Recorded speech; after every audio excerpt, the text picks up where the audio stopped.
बिस्मिल्लाहिर्रहमानिर्रहीम। कंटिन्यू करते हैं स्टूडेंट्स। हम ऑयल को डिस्कस कर रहे थे।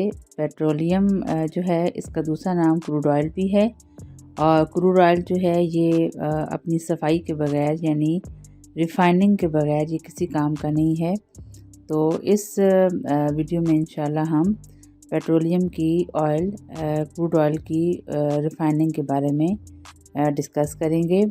यहाँ आपको एक ऑयल रिफाइनरी नज़र आ रही है। इसमें कुछ कॉलम्स हैं जो कि वर्टिकल कॉलम्स हैं, और ये पूरा एक सिलसिला है इन कॉलम्स का।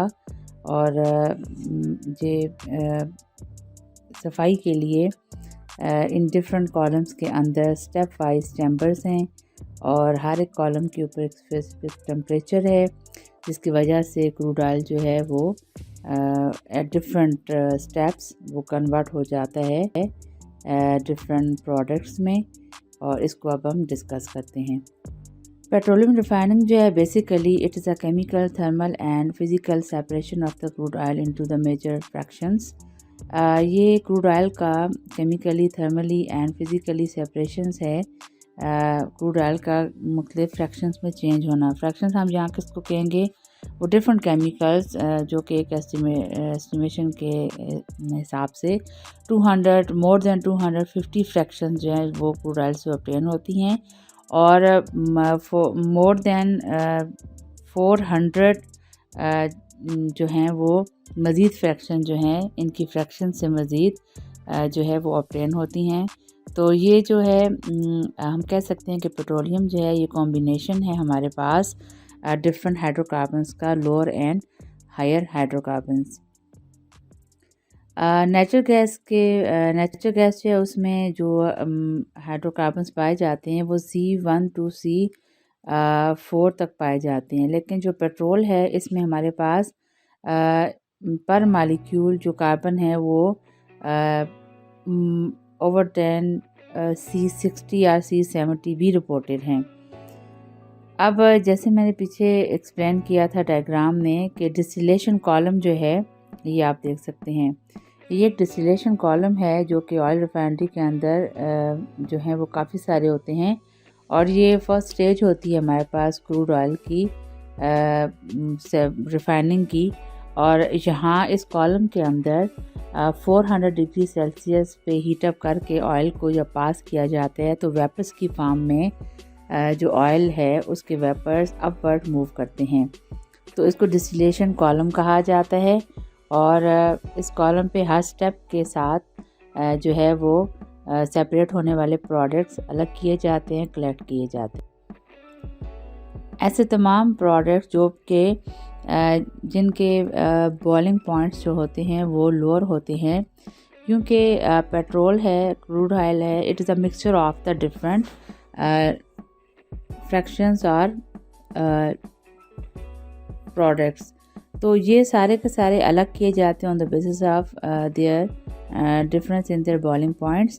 जब ये मिक्सचर जो क्रूड ऑयल का हीटअप किया जाता है और इस फ्रैक्शनेटिंग कॉलम के अंदर पास किया जाता है, तो ऐसे तमाम कंपाउंड्स के जो उस मिक्सचर के अंदर मौजूद थे और जिनका बॉइलिंग पॉइंट लोअर होता है वो अपवर्ड मूव करते हैं, उनको लिक्विडिफाइड पेट्रोलियम गैस LPG कहा जाता है। यहाँ डिफरेंट आप फ्रैक्शंस देख सकते हैं जो कि पेट्रोल से अलग होती हैं। पेट्रोलियम के अंदर या क्रूड ऑयल के अंदर ये डिफरेंट कंपाउंड्स पाए जाते हैं जो कि on the basis of their difference in their boiling points अलग किए जाते हैं। सबसे पहले आता है पेट्रोलियम गैस, उसके बाद नफ्ता, फिर kerosene oil, diesel oil, lubricating oil, fuel oil and asphalt. अब हम वन बाय वन इन सबको हम डिस्कस करते जा रहे हैं। यहाँ पे आप देख सकते हैं कि एक डिस्टिलेशन कॉलम को एक्सपेंड किया गया है जिसको फ्रैक्शनेटिंग कॉलम भी कहा जाता है, कि पेट्रोलियम गैसेस जो होती हैं उनमें C1 to C4 पर मालिक्यूल ये नंबर ऑफ़ कार्बन एटम्स पाए जाते हैं।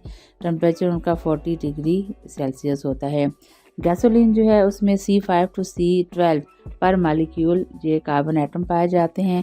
ये 40 to 200 डिग्री सेल्सियस पे अलग हो जाती है। जबकि केरोसिन ऑयल, जिसे मिट्टी का तेल भी कहा जाता है, ये C12 to C16 पर मालिक्यूल कार्बन एटम्स पाए जाते हैं। ये 175 to 275 सेल्सियस पे ये ऑब्टेन हो जाता है। ये बात याद रखिए स्टूडेंट्स कि जब फ्रैक्शनेटिंग कॉलम में पम्प आउट किया जाता है क्रूड ऑयल को, तो उस वक्त उसका टेम्परेचर जो है वो 400 सेल्सियस होता है।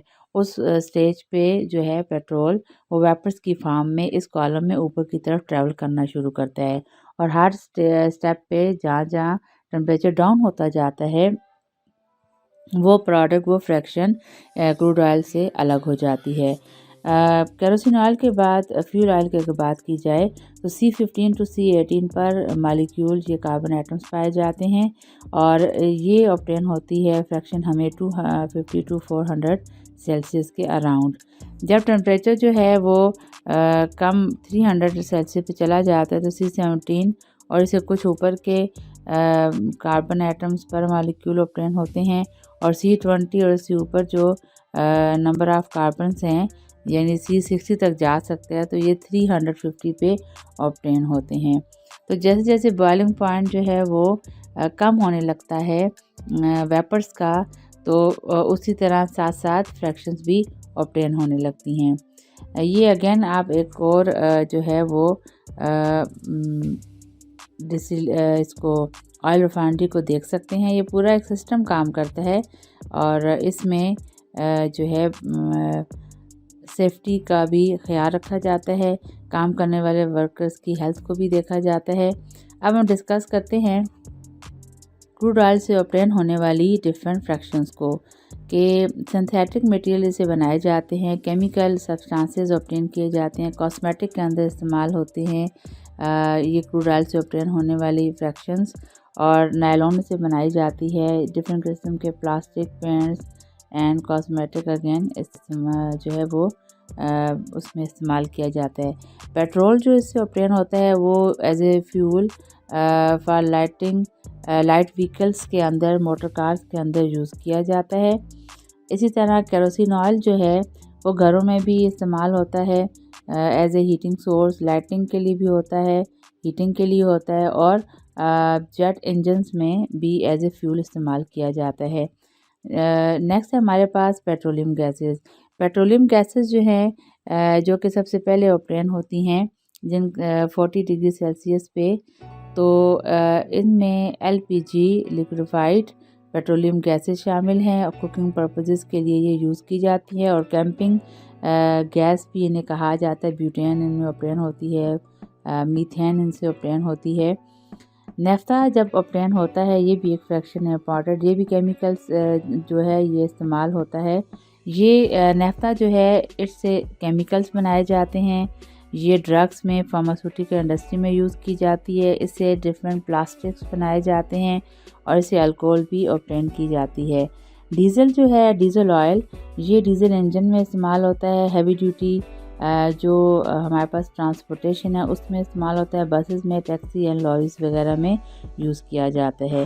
फ्यूल ऑयल जो है ये पावर स्टेशन में यूज़ किया जाता है, शिप्स में एज ए फ्यूल यूज़ किया जाता है, और हीटिंग पर्पसेस या हीटिंग सिस्टम के अंदर भी यूज़ किया जाता है।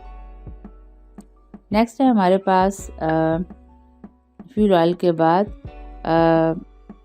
Various fractions of the petroleum. अब कई ऐसी पेट्रोलियम के अंदर या क्रूड ऑयल में फ्रैक्शंस ऑब्टेन होती हैं कि जो डिफरेंट पर्पसेस के लिए यूज़ होती हैं। जैसे कि मैंने पहले भी डिस्कस किया, पेट्रोल कार फ्यूल में यूज़ होता है, जनरेट इलेक्ट्रिसिटी के लिए भी होता है। इसके अलावा लुब्रिकेटिंग ऑयल है जो कि हाई बॉइलिंग पॉइंट जिनके होते हैं, ये आप देख सकते हैं, ये लुब्रिकेटिंग ऑयल है, और ये फ्रैक्शन को रिड्यूस करने के लिए डिफरेंट मशीनरी के मूविंग पार्ट्स के अंदर भी यूज़ किया जाता है। ऑयल स्पिल्स जो है, अब जैसा कि मैंने स्टार्ट में बताया कि ऑयल रिफाइनरी जो है उसमें उस तक जो है वो ट्रांसपोर्टेशन के थ्रू भी ऑयल को सप्लाई किया जाता है, और क्रूड ऑयल जो है इस सप्लाई के दौरान जो है वो टैंकर्स वगैरह से अगर स्पिल होता है, रसता है या बहता है, तो इससे मुख्तलिफ़ किस्म के जो है एक्सीडेंट भी होते हैं। इस हिस्से में अलास्का और गैलापागोस आइसलैंड जो फ्रांस में थे, और मैनी अदर प्लेसेस में वहाँ इकोसिस्टम को इसने मुतासिर किया, क्योंकि जब इसकी ब्लास्टिंग की सूरत में जब ये बर्न होता है तो ये कार्बन के कंपाउंड्स को प्रोड्यूस कर रहा होता है। बहुत सारे कंपाउंड जो सल्फ़र के ऑक्साइड्स हैं, नाइट्रोजन के ऑक्साइड्स हैं, और इसके अलावा ओजोन को डिप्लीट करने वाले कुछ कंपाउंड्स को ये रिलीज़ करता है जब इसकी बर्निंग हो रही होती है। तो तब बात की गई इकोसिस्टम को इसने मुतासिर किया इन हादसात ने। और यहाँ आप देख सकते हैं कि ट्रांसपोर्टेशन पेट्रोलियम की जाती है बाय द पाइपलाइन, यानी जिस जगह से ये ड्रिल करके निकाला जाता है ऑयल रिफाइनरी, अगर वहाँ से कहीं फासले पे हो, पहले तो कोशिश ये की जाती है कि जहाँ ड्रिलिंग हो रही है पेट्रोलियम की वहीं पे ऑयल रिफाइनरी हो, लेकिन कई जगहों पे ये पॉसिबल नहीं होता, तो वहाँ पे थ्रू पाइपलाइन जो है वो ऑयल रिफाइनरी तक इस क्रूड ऑयल को पंप आउट किया जाता है। तो इस सिलसिले में भी चांसेस होते हैं कि कोई ना कोई हादसा अल्लाह ना करे हो जाए। तो ये जब ऑयल जो है वो स्पिल जब इसकी होती है, ये रास्ता है उन जगहों से, तो हादसात का बायस बन सकता है। यहाँ आप देख सकते हैं ये ट्रांसपोर्टेशन है पेट्रोलियम की by roads and railway lines. और साइंटिस्ट ने जहाँ पे बात की है इस हादसात के नतीजे में डिस्टर्ब होने वाले इकोसिस्टम की, वहीं पे एक स्टेप जर्मनी के कुछ साइंटिस्ट ने भी उठाया। उन्होंने ग्रीन पेट्रोलियम के नाम से जो है वो पेट्रोल का एक अल्टरनेटिव इंट्रोड्यूस करवाया, और उसमें उन्होंने जो है इथेनॉल को 10% इथेनॉल को एज ए ग्रीन पेट्रोलियम के नाम पे के तौर पर इंट्रोड्यूस करवाया। और ये जो है ये प्रिपेयर किया जाता है फ्रॉम द कॉर्न, और ये फ्रेंडली एनवायरमेंटली ये फ्रेंडली फ्यूल है, जिससे पोल्यूशन की अमाउंट में काफ़ी कमी वाक़या हुई है उन एरियाज़ में। और इसके मुख्तलिफ़ किस्म के उसे जर्मनी में पेट्रोल पम्प्स हैं कि जहाँ पे इथेनॉल जो है एज ए फ्यूल गाड़ियों में इस्तेमाल किया जाता है, क्योंकि कोई भी फॉसिल फ्यूल है जब वो बर्न होता है तो उसमें से सल्फ़र के ऑक्साइड, नाइट्रोजन के ऑक्साइड्स, CFCs भी बाज़ औक़ात और अक्सर जो हैं वो ऐसे ऑर्गेनिक वोलेटाइल कंपाउंड्स प्रोड्यूस होते हैं कि जिनकी travelling up towards the atmosphere it leads to the acid rain, air pollution and depletion of the ozone. तो ग्रीन पेट्रोलियम जो एक अच्छा कंसेप्ट है, और ये ना सिर्फ कंसेप्ट है बल्कि इसके ऊपर प्रॉपर्ली काम भी किया गया है। It's all about the petroleum. मुझे उम्मीद है आपकी मालूमात में इजाफ़ा हुआ होगा पेट्रोलियम की ओरिजिन, इसकी अकरेंस, इसकी ड्रिलिंग और इसकी रिफाइनरिंग के बारे में को जानकर। मज़ीद किसी किस्म का क्वेश्चन हो तो आप डिस्कस कर सकते हैं। नेक्स्ट वीडियो के साथ इंशाल्लाह फिर मुलाकात होगी। टिल देन अल्लाह हाफ़िज़।